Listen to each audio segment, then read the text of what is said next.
5 ide brilian Presiden Soekarno yang dikenang dunia hingga kini. Salah satunya adalah menyulap Padang Arafah yang semula gersang dan tandus kini jadi hijau dan produktif. Sampai-sampai bermunculan pohon Soekarno di Padang Arafah.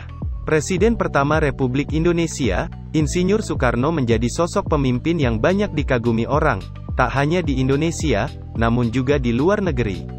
Banyak pemimpin negara-negara lain yang mengagumi sosok Presiden Soekarno, hal itu dibuktikan dengan mempertimbangkan setiap permintaannya. Sejarah mencatat, setidaknya ada 5 perintah Soekarno yang hingga saat ini masih dikenang dunia. Apa sajakah perintah-perintah itu? Tonton videonya sampai habis.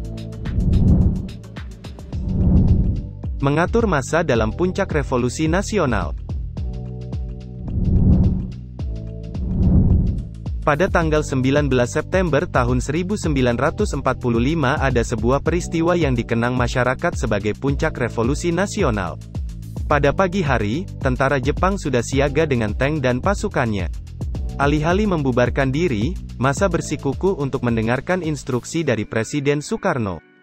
Pada saat itulah Presiden Soekarno berpidato untuk pertama kalinya dan mengatakan, apabila kamu masih percaya presidenmu, patuhilah perintahnya yang pertama. Pulanglah dengan tenang, tinggalkan rapat ini dengan tertib dan teratur, ucap Soekarno dalam pidatonya.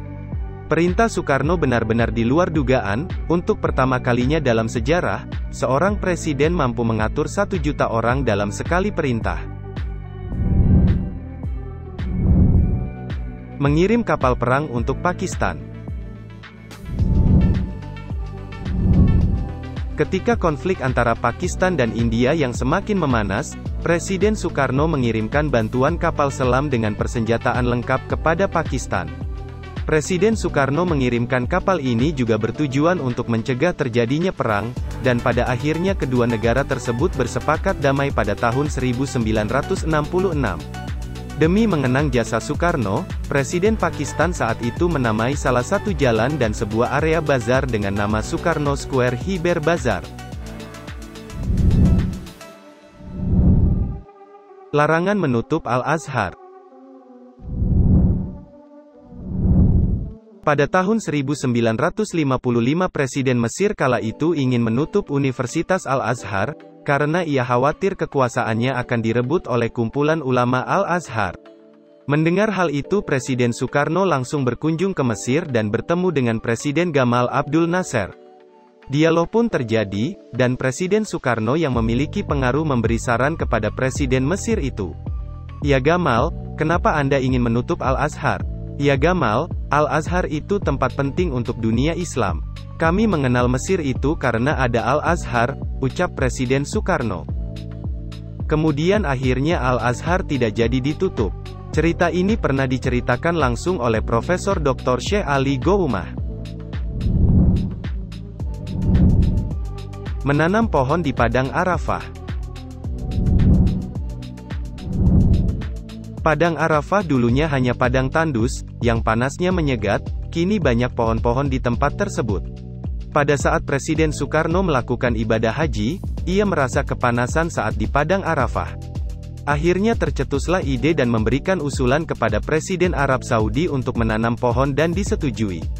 Hingga kini pohon yang diberi nama Soekarno itu pun tumbuh subur dan meluas di tempat itu.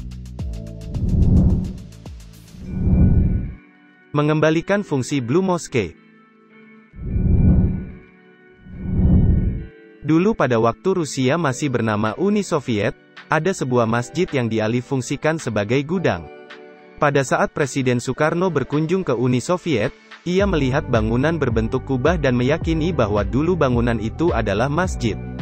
Kemudian ia meminta kepada pimpinan Uni Soviet kala itu Nikita Khrushchev untuk mengembalikan fungsi masjid tersebut sebagai tempat ibadah. Atas dasar kedekatan, permintaan Soekarno pun dipenuhi, dan bagi yang paham sejarah akan menamai masjid tersebut dengan nama Masjid Soekarno. Terima kasih sudah menonton video ini sampai habis. Jangan lupa klik tombol like dan subscribe serta hidupkan loncengnya agar tidak ketinggalan video terbaru di channel ini. Sampai jumpa di video selanjutnya.